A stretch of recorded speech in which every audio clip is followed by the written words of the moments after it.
Lens কয় প্রকারের হয় সবাই ঘাবড়ে। এয়ার ফটোগ্রাফি শব্দটা কোত্থেকে এসেছে? বেসিক্যালি লেন্স দুই প্রকার হয়। জুম লেন্স ভাগ করে, normal zoom lens, wide zoom lens, tele zoom lens. Fixed বা ব্লক লেন্স কি নির্দিষ্ট ডিস্টেন্স পর্যন্ত ছবিকে আমি ক্যাপচার করতে পারছি। উনি প্রথম পার্মানেন্ট ছবি তৈরি করে। অনেকে প্রশ্ন করে যে পৃথিবীর কি সমস্ত ওয়ার্ডে কি ল্যাটিন থেকে এসেছে? তো বিষয়টা লেন্সের বিষয়। লেন্স কয় প্রকার? প্রথমত আমরা যদি বলি যে লেন্স কয় প্রকারের হয় সবাই ঘাবড়ে যায়। কেউ বলে 18-55, কেউ বলে 50mm, এরকম একটা এক্সাম্পল দেয়। ঠিক আছে, এখানে ক্যামেরার সম্বন্ধে কার কোনো ধারণা নেই, কোন ব্যক্তির নেই, কোনো ধারণা নেই। কেউ বলে 18-55 লেন্স, কেউ বলে 50mm, কেউ বলে 70-200। তো এরকম এক্সাম্পল দেয়। ঠিক আছে, তো বেসিক্যালি লেন্স দুই প্রকারের।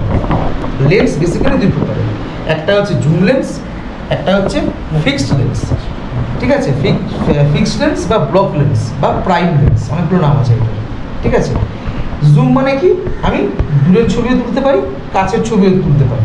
তার মানে আমি চাইলে চেয়ারটার ছবি তুলতে পারছি, দূরের দেওয়ালটার ছবি তুলতে পারছি। মানে আমি একটা নির্দিষ্ট ডিস্টেন্স পর্যন্ত ছবিকে আমি ক্যাপচার করতে পারছি। তো এটাকে বলে জুম লেন্স বলা হয়। ঠিক আছে, ফিক্সড বা ব্লক লেন্স কি? ধরো আমার কাছে একটা লেন্স হচ্ছে 50mm লেন্স, এটাকে আমি জুম করতে পারবো না। আমার যদি মনে হয় দূরের ছবি তুলতে হবে, আমায় লেন্সটাকে নিয়ে দূরে যেতে হবে। একটা নির্দিষ্ট ডিস্টেন্স অবধি আমি ছবি ক্যাপচার করতে পারবো, যে ছবিটা স্পষ্ট আসবে। বুঝতে পেরেছো? যদি দূরের ছবি স্পষ্ট আনতে হয়, আমাকে সেই জায়গায় গিয়ে ছবিটা তুলতে হবে। লেন্স বেসিক্যালি দুই প্রকার, একটা হচ্ছে তোমার ফিক্সড লেন্স বা প্রাইম লেন্স বা ব্লক লেন্স, আর একটা হচ্ছে জুম লেন্স। এইবার এই জুম লেন্স বা ব্লক লেন্স এইগুলোকে এবার মিলিমিটার ওয়াইজ ভাঙা যায়। লোকে বলে জুম লেন্স মানে 70-200 লেন্স বা 150-600 লেন্স, মানে অনেক দূরের ছবি তুলব। লোকের ধারণা হচ্ছে জুম মানে হচ্ছে এইটা না, একটা 10-18 যেটা কাছের ছবিও তোলা যায় সেটাও জুম লেন্স। কারণ 10mm থেকে 18mm, মানে ভালো করে ভাবো নাম্বারটা চেঞ্জ হচ্ছে। 10mm, 11mm, 12mm, 13mm, up to কি 18mm। মানে 10mm ডিস্টেন্সে যে ছবিটা আছে, যে বস্তুটা আছে তারও ছবি তুলতে পারছি।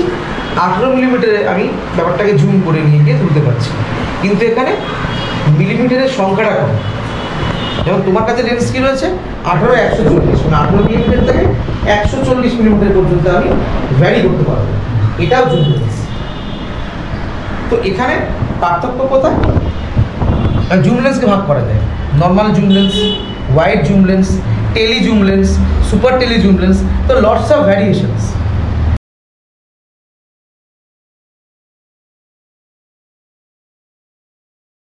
তো এই হচ্ছে লেন্সের গল্প, স্যার যেটা আগের দিন বলিয়েছিল। বুঝতে পেরেছো? এয়ার ফটোগ্রাফি শব্দটা কোত্থেকে এসেছে? ফটোগ্রাফি শব্দটা কোত্থেকে এসেছে? আজকের মতো আসেনি, কেন ভাবতে হবে? এবার ফটোগ্রাফির জনক জানো কিছু? জোসেফ নিয়ার্স উনি একজন দার্শনিক ছিলেন ফ্রান্সে। ঠিক আছে, ওনার বাড়ি ছিল ফ্রান্সের লিগ্রাতে।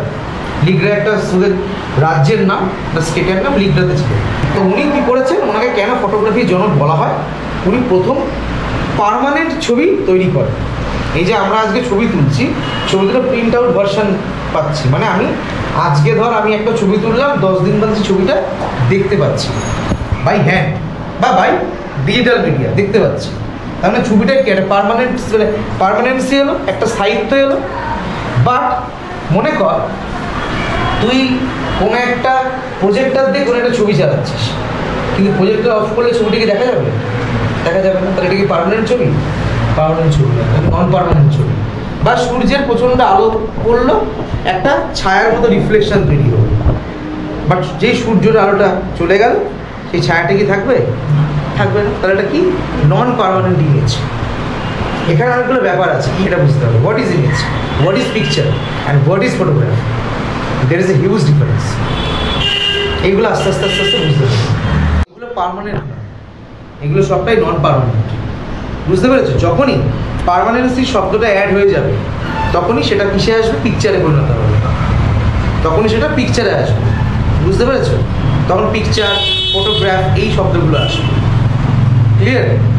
এই হচ্ছে ইমেজ, পিকচার, ফটোগ্রাফির মধ্যে গল্প আছে, পার্থক্যগুলো ছোটোখাটো বিষয়। ঠিক আছে, ফটোগ্রাফি শব্দটা এসেছে ল্যাটিন ওয়ার্ড থেকে। অনেকেই প্রশ্ন করে যে পৃথিবীর কি সমস্ত ওয়ার্ডই কি ল্যাটিন থেকে এসছে? ম্যাক্সিমাম লোকজনই বলে ম্যাক্সিমাম ওয়ার্ড নাকি ল্যাটিন থেকে এসছে। কেন? এটা একটা প্রশ্ন। আমাদের যখন সভ্যতা নিয়ে আমরা যখন ছোটোবেলায় হিস্ট্রি নিয়ে পড়াশোনা করেছিলাম, তো সবার আগে আমাদের গ্রিসের যে সভ্যতা মেসোপটেমিয়া, ঠিক আছে, গ্রিস, মিশর, রোম, এই তিনটে সভ্যতার কথা কিন্তু সবার আগে আমরা পড়াশোনা করেছি। তারপরে কিন্তু এসছে আমাদের মহেঞ্জোদারো, হরপ্পা, তারপরে আদার্স গল্পগুলো এসছে, ঠিক আছে, ব্যাবিলনীয় সভ্যতা বলতে পরে এসছে। তো গ্রিস, রোম, মিশর, এই তিনটে দেশের সবথেকে পুরনো যে ল্যাঙ্গুয়েজ, মানে আফটার ফরমেশন যে ল্যাঙ্গুয়েজটা হচ্ছে সেটা হচ্ছে ল্যাটিন ওয়ার্ড বা গ্রিক ওয়ার্ড বা ল্যাটিন ওয়ার্ড, ঠিক আছে। ওই শব্দ পৃথিবীর সব থেকে পুরনো শব্দ, সেখান থেকে বাদবাকি শব্দগুলো এসছে। যে ইংলিশ ওয়ার্ড সব এসছে ল্যাটিন থেকে। ওই তিনটে সভ্যতা সবচেয়ে পুরনো সভ্যতা।